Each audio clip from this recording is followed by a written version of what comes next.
भैया हर भाग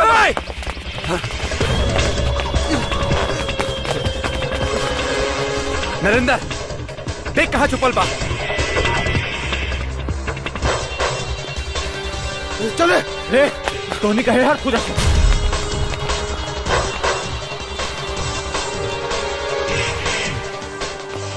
चलिए ओर से भाग चल जाए।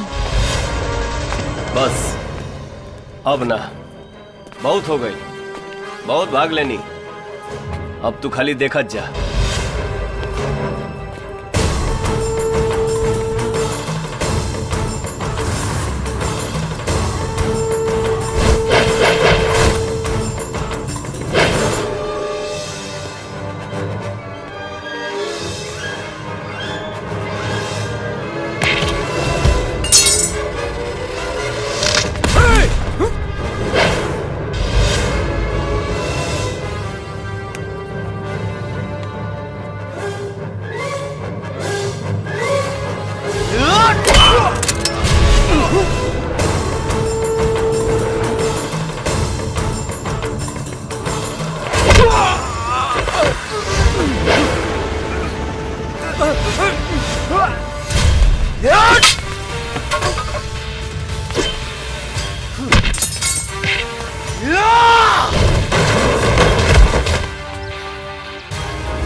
भैया माहौल खराब बा, भाग चला।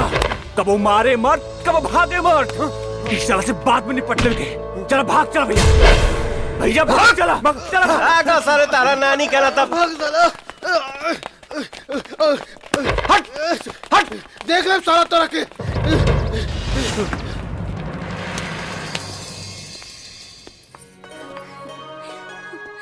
अब हमरा के यकीन हो गइल बा कि देवी माई अपने के सिर्फ और सिर्फ हमरे खातिर बनौले बानी।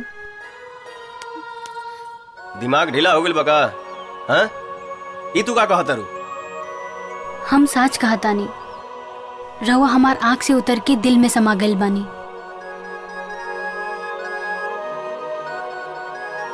I love you.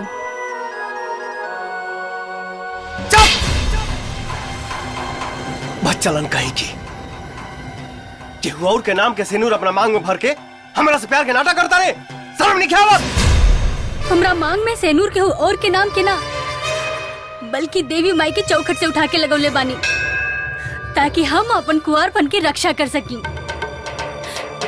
कहे से हमार भाई हमार शादी जबरदस्ती करावत रहले।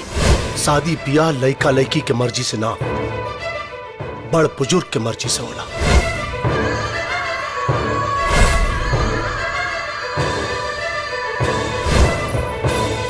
शीतल हम कहा नहीं, रुक जा।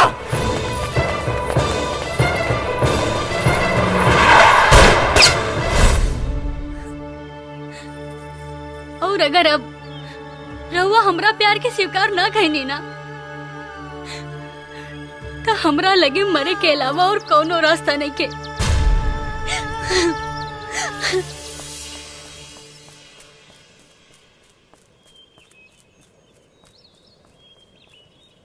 ए, सुना, खाली अपना दोस्त तक पहुंचे खातिर तुम्हारी नाटक झेल रहा बानी। बस एक बार हमार दोस्त मिल जाए ना, ससुराली ड्राइवरी की नौकरी छोड़ के डाले टाटा ट्रेन। रुक जा शीतल। अरे देवी मैं जौना इंसान के तोहरा खातिर बनौले बानी वही के छोड़ के तू मरी जा रहल बाड़ू। ना, हम अपन जान ना देब, बल्कि उनका के आपन जान बना लेब। हाँ?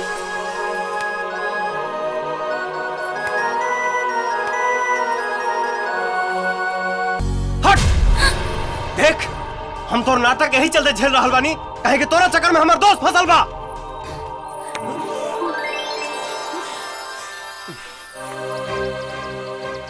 हम अपन प्यार के मोहर लगा देनी। हमरा मरला के बाद भी अब हमके याद रखे, काहे से एगो औरत जब केहू के अपन सब कुछ मान लेलस तो ऊ आदमी ओके मरे से भी ना बचा पावलस। पहले मौत के लगे लेता चला कि हम अपने के बचा पाओ तनी की ना। ता चलिए हरिंदर सिंह के घर, हम उनकर बहन हैं। चल।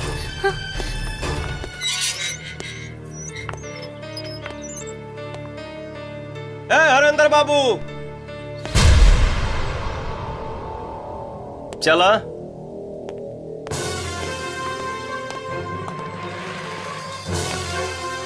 आओ। भैया ये उस साला ट्रक ड्राइवर हो। भैया एकरा के यही से ठोक देता नि साला। अरे बंद करा सन गेट। एकरा के अपन जात का सर दिखला दिया जा, फिर दोबारा ऐसा गलती करेगा हिम्मत ना करे। एक ड्राइवर के इतना औकात अरे तोरा के तनिको लाज शर्म नहीं के एकरा के लेके यहां तक आ गई। सुबह के भुलाइल शाम तक घर लौट आवे तो ओकरा के भुलाइल ना कहल जाला बाबू साहब। अगर एक ड्राइवर का कहल हम मान ली तो हमारा औकात एक खलासी से भी नीचे का हो जाए। गुलाब कितना भी नीचे काहे ना गिर जाओ, पर देखे वाला लोग ओकरा के गुलाब ही कहेला। नीचे आवाज नीचे करके बात कर, काहे कि तोरे जैसे नीच इंसान के मुंह से ये ऊंच बात ठीक नहीं खिलाकत। अपना घर के इज्जत संभालिए ना पौला और चलल बड़ा हमारू चाहिए चाहिए ना पे।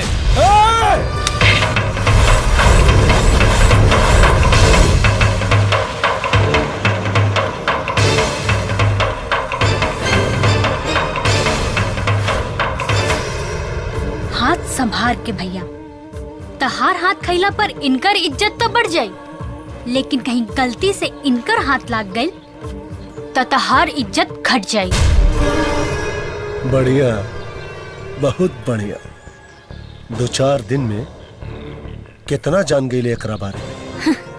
भैया केहू के जाने ला दिन की ना,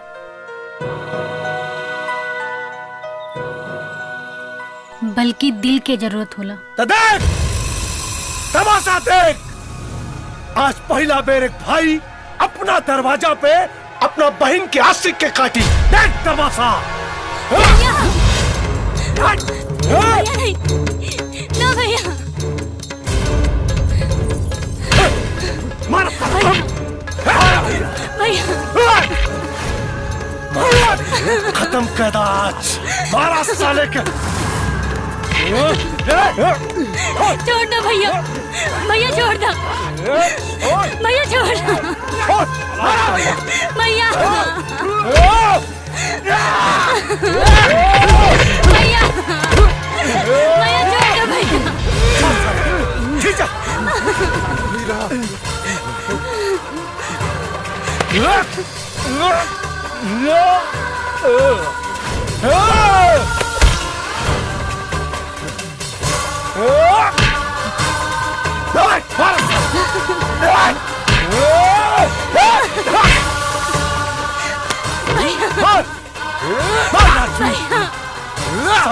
तू कौड़ी के ट्रक ड्राइवर हमरा बहन के हाथ थामी।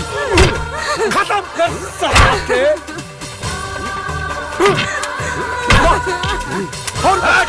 भैया छोड़ मार दो साले भैया। के। छोड़ दो। भैया छोड़ दो।